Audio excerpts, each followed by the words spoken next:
Hi, Rod Fleming in the Philippines here. I hope you're all well. It's kind of grey at the moment. Probably going to rain quite heavily later, so we'll try and get something done now. Today we want to talk about a simple question that nobody seems to be able to answer, or at least willing to address, and the question is, what is a homosexual? Before we get there, do remember that I do need the money, so please go to one of my donation sites and give me something. All the names are there. Alternatively, you can go onto one of my Patreons, the Rod Fleming Patreon or the Sexology Patreon. Sexology is going to be mainly about things like this, about sex and gender and sexual relationships.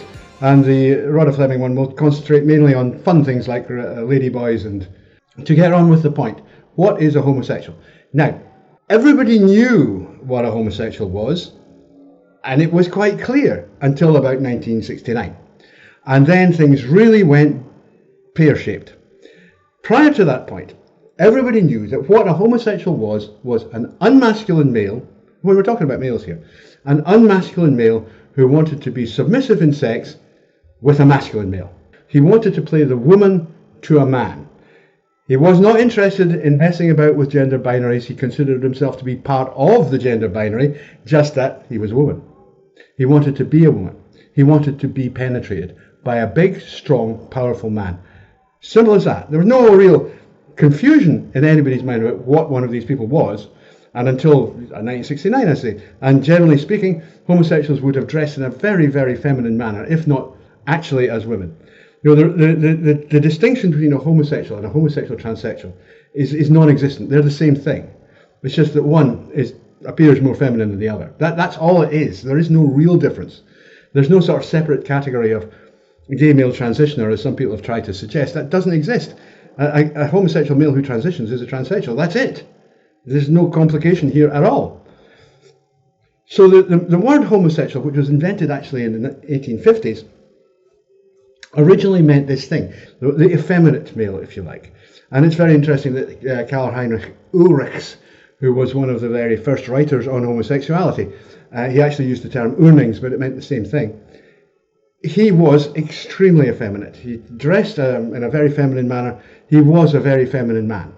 That persisted. And not just was it a persistence, it was simply the carrying on of what had always been the case.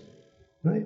The homosexuals we're talking about were exactly cognate to the ladyboys we meet in Southeast Asia. The exact same thing. Because you have to understand that for the Southeast Asian, they don't use the word ladyboy in their own language. It's a catch-all translation. But the words that they do use, words like bakla, katoi, gutoi, waria, okama, they apply just as much to someone who appears a little bit more masculine, or sort of quasi-masculine, maybe a femboy, and a full ladyboy. As far as these languages are concerned, it's the same thing. There's no difference between them.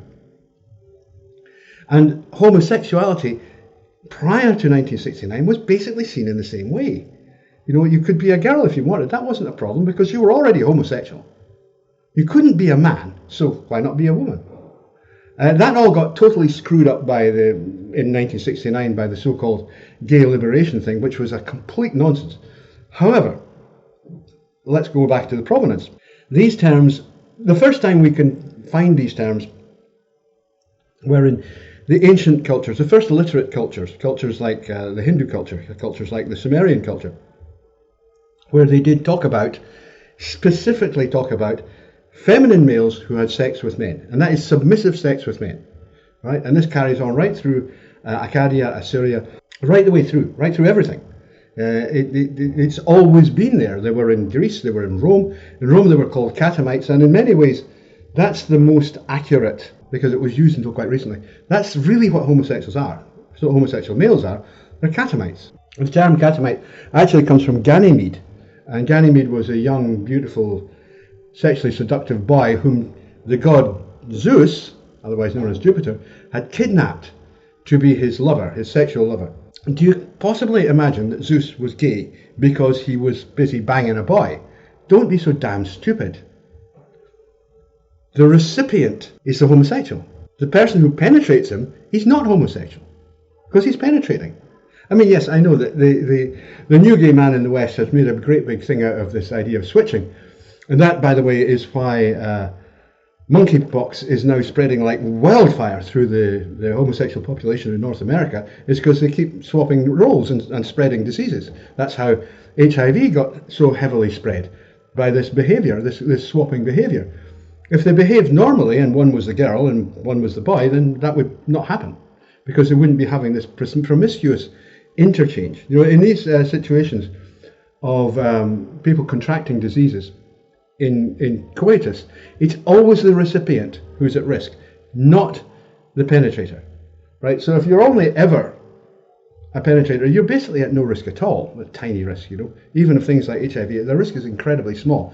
The reason you wear a condom is so that you won't, if you have it, give it to somebody else, because the recipient is very much at risk, and it doesn't matter whether that recipient is a male and you're penetrating him, her, whatever, anally, or a female and you're penetrating vaginally, or even a female whom you're penetrating anally.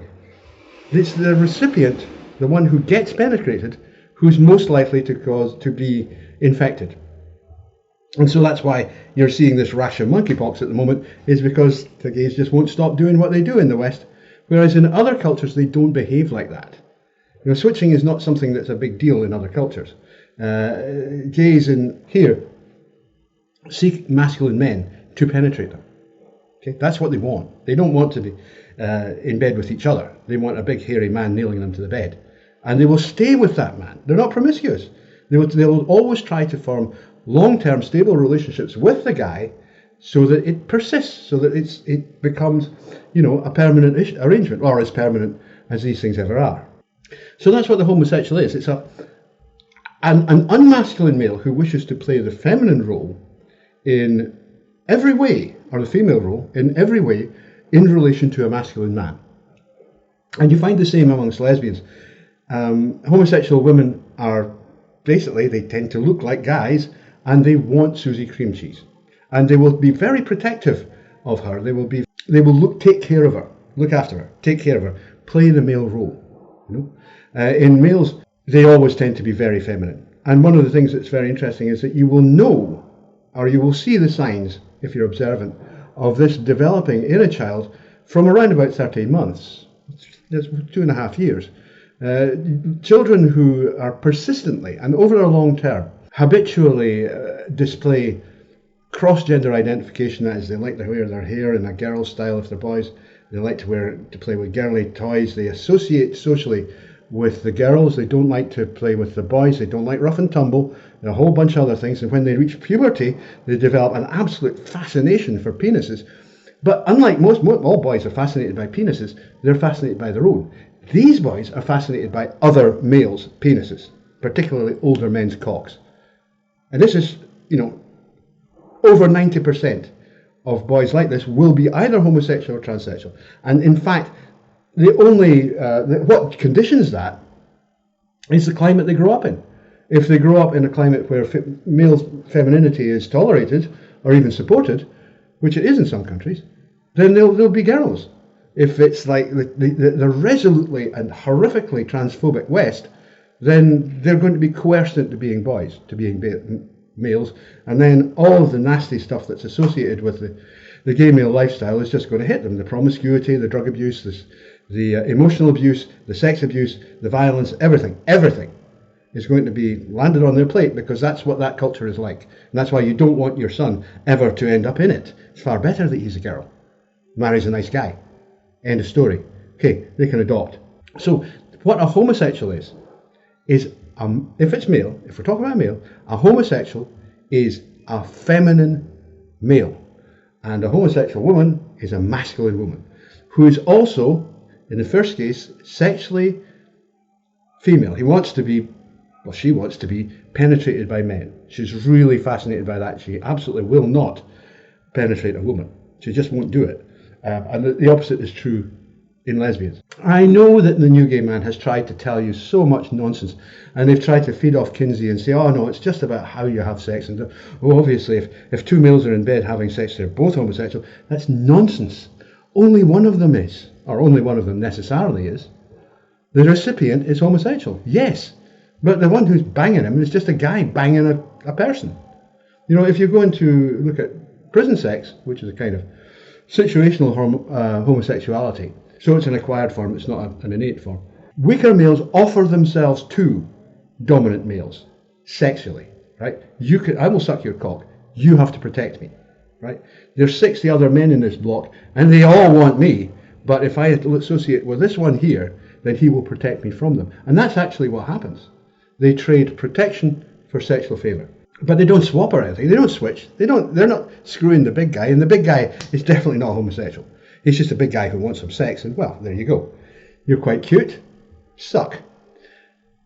Let's get away from this nonsense that suggests that just because someone is in bed with another male, they're homosexual. That's nonsense. To be a homosexual, you have to be feminine. And leading on from that, and we'll do another one on this, to be a homosexual transsexual, you have to be homosexual. You have to be a feminine male. You can't be a masculine male and be a homosexual transsexual. That's impossible. Those people are called autogynephilic transvestites. So that's enough for that one. Bye-bye.